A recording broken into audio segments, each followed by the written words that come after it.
Absolutely. I can hear you and I can see you. So it's fantastic. Can you see me and can you listen to me? And I hear you. Can you see me and hear me? Yeah. Yeah. Okay, what is your name? My name is Jordi from Barcelona. Oh, I just did an interview with a guy in Spain and I was calling him Jordy. I guess I got the So okay. uh, Sorry. deja vu. Okay. Okay. Yeah, I had the wrong name for the guy. But anyway, how you doing, Jordy? It's amazing. Here it's black night. It's 10 o'clock in the evening. But for me, it's great. I think that every hour it's great to talk for talking with you. So it's absolutely Oh, great. you got a lot of CDs there behind you. You got a good Yeah. collection. No, and I got a lot. Oh, you got more there. Look at that. Yeah. And some of your albums too. So, Oh, cool, good. okay, let's begin. Uh, Hello, Mr. Walter Trout. This is Jordi Targa from Barcelona, writing for Starway to Rock in Spain. It's an absolute pleasure to talk with you. Well, it's great to be here talking to you, Jordy. First of all, congratulations on your upcoming new album, Sign of the Times. We've had the opportunity to watch the video Artificial from the album. Are you happy with the reactions from journalists and fans in YouTube? So far, the reaction's been great. I've been getting good reaction, and I've been at this for a long time. And I think it's my album number 32. So it feels great to get good reaction on it. Yes, it does. And specifically about the song, because there are the lyrics. It's a really, I think it's a really special song. Well, The thank you. Yeah, I think that you wanted to talk about our reality, the intelligence, artificial intelligence, and the times we are living in, a sign of the times. So, That's exactly it. And I wanted the album to sort of just take a look at the world right now because it's the world is changing very, very fast, and AI, I have to say it scares me, you know.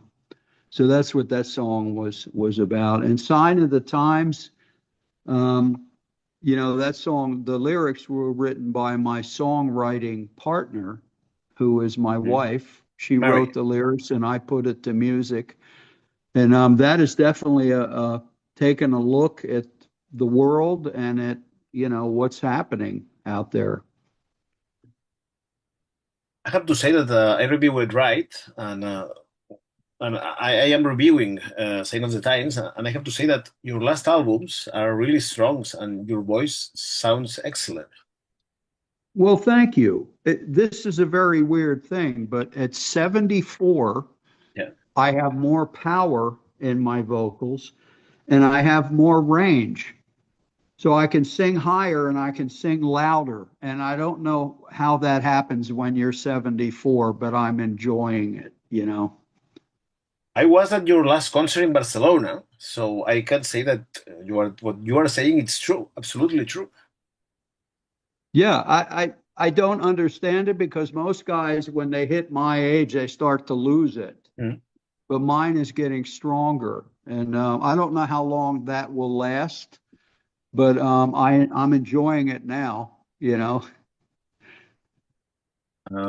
me a moment. I have to close a window. Okay. Okay. Um, your last album was 1 year ago called Broken, and Yes. here we have 10 new songs. I can see that you talk about your wife Mary is. I think it's everything for you. She's your wife, but she can write. She inspired you and write lyrics too. Yeah, she wrote a few of the songs on this album with me. And she and I have been writing songs together. I was thinking about it since 1991 was the first time we wrote a song together. So we've been writing songs together for a long time. I read she's from Denmark. Yeah, She's Danish, yes. beautiful. I think it's a really love story. It is. Yes, it is.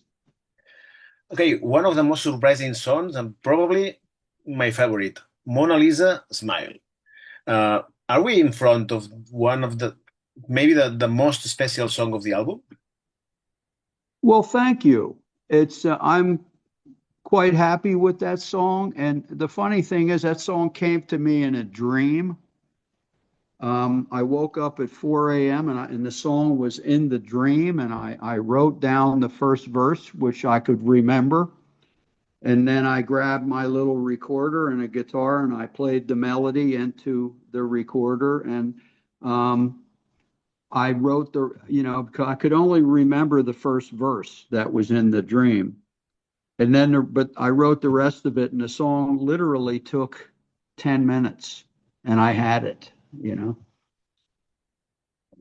It's really beautiful arrangements. There are a lot of instruments, so acoustic instruments, and it's really pretty. Yeah. Thank you. Yeah, I actually listened to that song quite a bit. Yeah. Okay. The other song that I love is "Hard No More." This one is going to be the next single. No, the next single is Sign of the Times, and that comes out in a week and a half. So The that al- comes out on the 16th, okay. So the album is going to be launched in September. Am I wrong? September 5. Yes.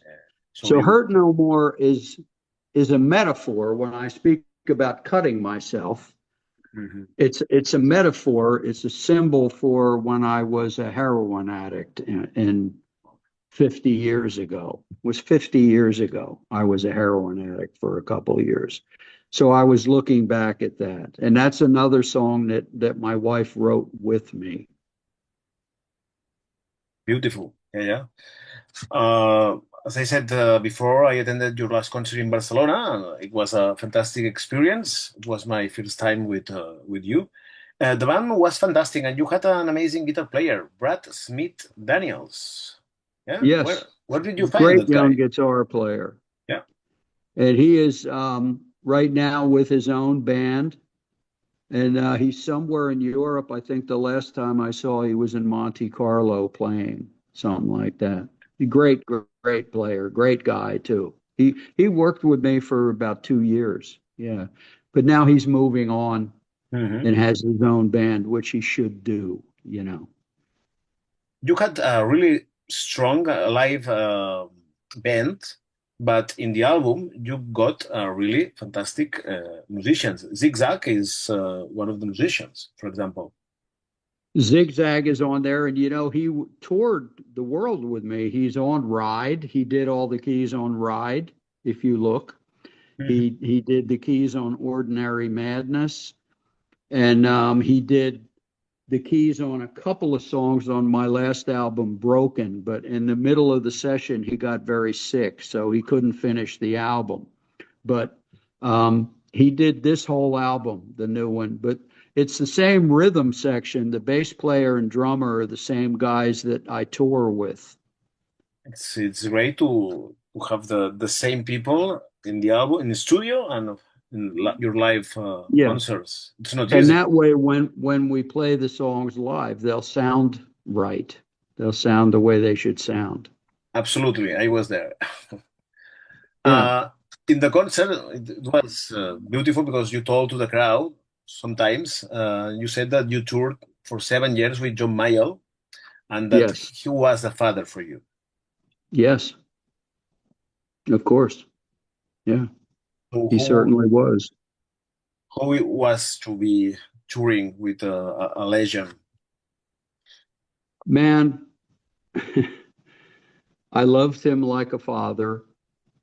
Um, we were very close. Um, as a matter of fact, at his 90th birthday, when when he turned 90, he had a party, and with all the musicians that have been through his bands, I was the one he invited to his party. And my wife and I went to his 90th birthday. I learned so much from him, so much from him, because you would get up, you would be with him, and you would be somewhere like Carnegie Hall or Royal Festival Hall in London. Very high pressure gig, right? And he would turn around, look at the band, and say, key of C. And he'd count to four, and off you go. And you have to learn how to play spontaneous. You have to be part of a band, part of a unit. You have to learn how to listen to each other and play together. And you also had to follow him because he conducted the band with movements. If he went like this, you're going to change chords. And I learned so much from that guy. Okay, yeah, another maestro. You told in the concert that you play with John Lee Hooker. That I remember it was funny because you say he gave me an advice that you will remember of your life, but you never understand what he told you. Yeah, I don't know. Yeah, I was just joking, but he was hard to understand. Yes, he was very hard for me to understand what he was saying. But I was just making a little joke there. Absolutely, absolutely. So when we say that he talked better with the guitar, Yes, and singing. Yeah. But that was an education too, playing with him and Big Mama Thornton, Percy Mayfield, and Bo Diddley, and Lowell Folsom, and Eddie Cleanhead Vincent, and Joe Tex, and Bobby Hatfield from the Righteous Brothers. And I played with a lot of guys when I was a side man. Yeah. your curriculum it's amazing. And do you still have a dream to play with somebody that you never had the opportunity to? I'd love to play a song with the Rolling Stones. I would love that because I'm their biggest fan. But I've pretty much gotten to play with everybody I wanted to play with. Mhm. Okay, the most emotional moment of the concert was when you told to the crowd that you had a liver transplant. Uh, I suppose maybe the hardest moment in your life. That was, and I was close to death for 8 months. And I didn't really, in the back of my mind, I didn't think I would make it.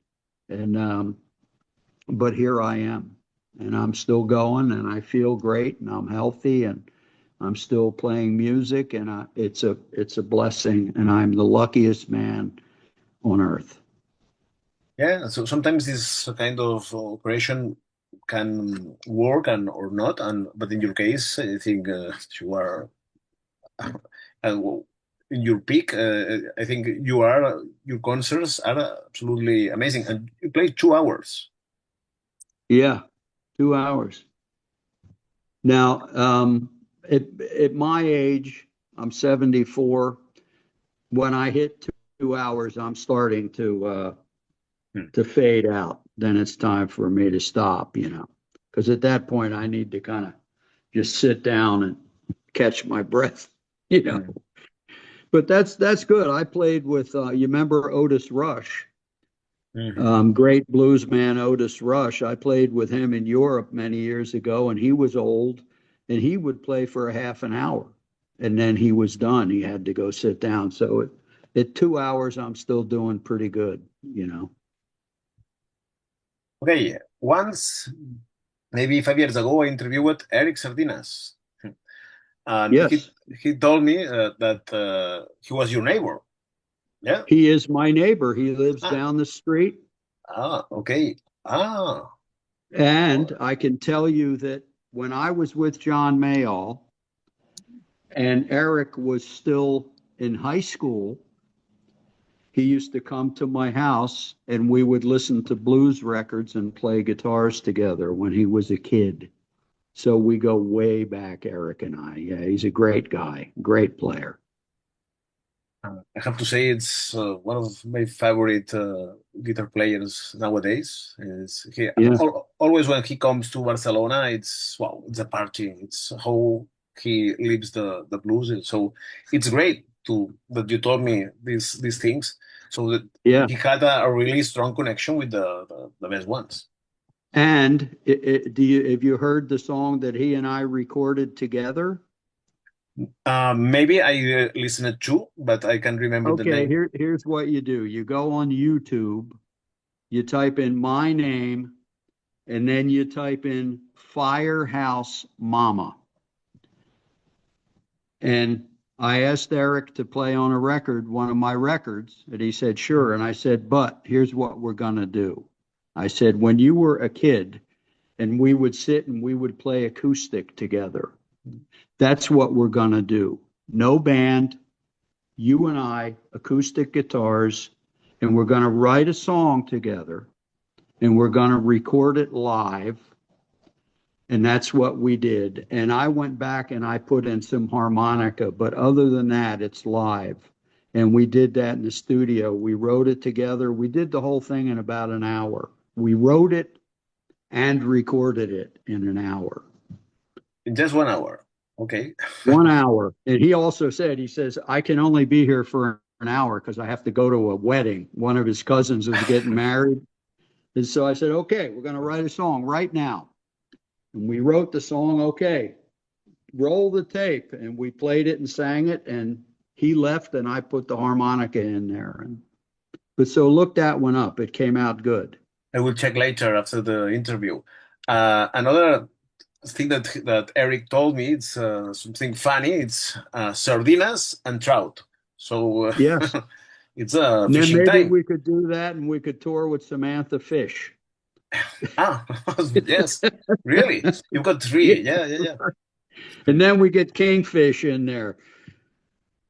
It's okay. Maybe a festival about fishing and blues. It's Yeah. could Yeah. be interesting. Yeah, it could be.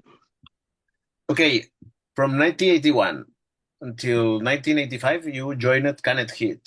Yes. How do you remember those years with the band? I had a great time with them. I was struggling when they hired me. I was playing with John Lee Hooker and people like that. But at that time, the blues was at a very low point. When I was playing with John Lee Hooker, we were playing in little clubs to 50 people. I was making hardly any money and it was a struggle. And I was actually working a job during the day to try to pay the bills. And then Canned Heat heard me with John Lee Hooker and asked me to join. And that's when my life changed. And that's when I got to tour the world. Okay, what's the first album? The first album you bought with your own money? The first album I bought with my own money Yeah. would have been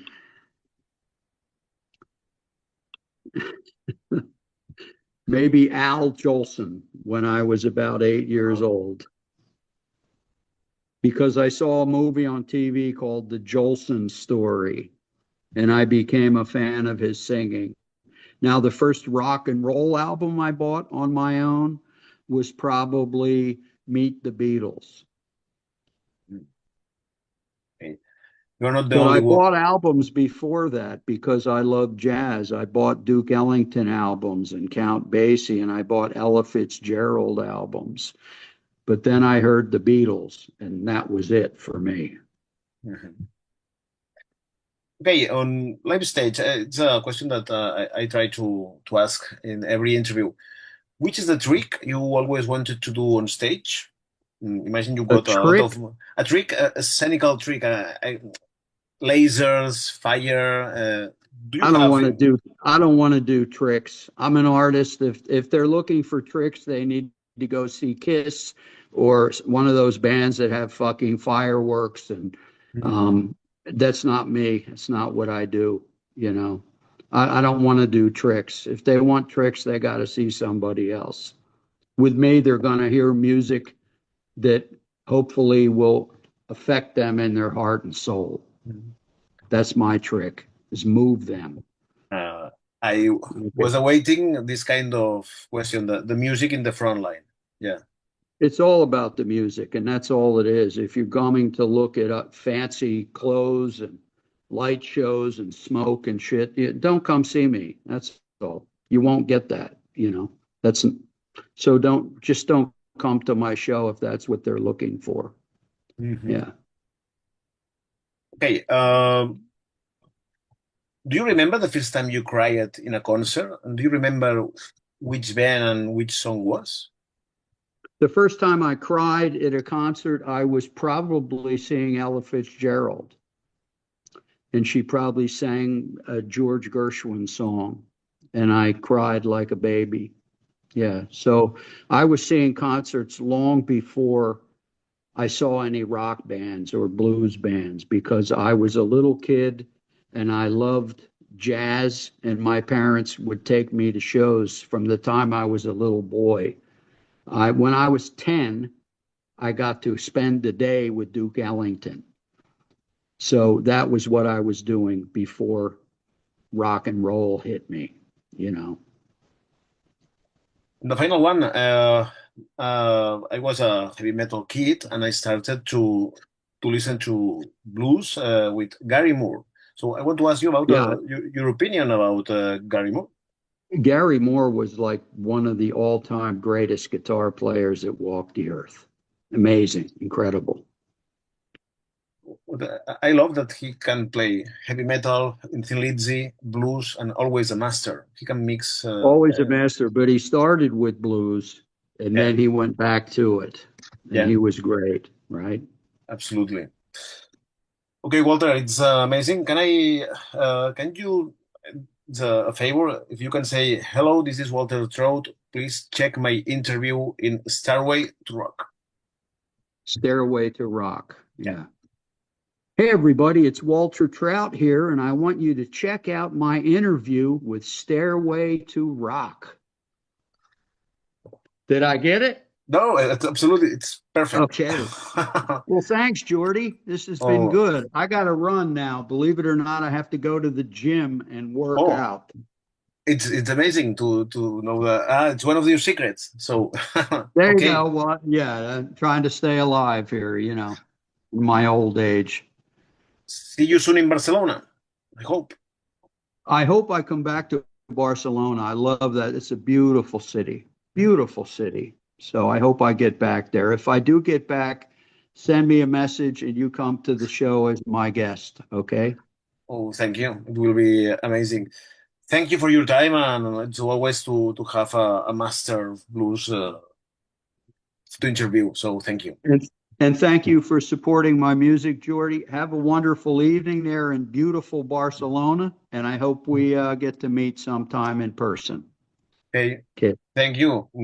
All Have right. a good running. Okay. Thank you. Bye bye.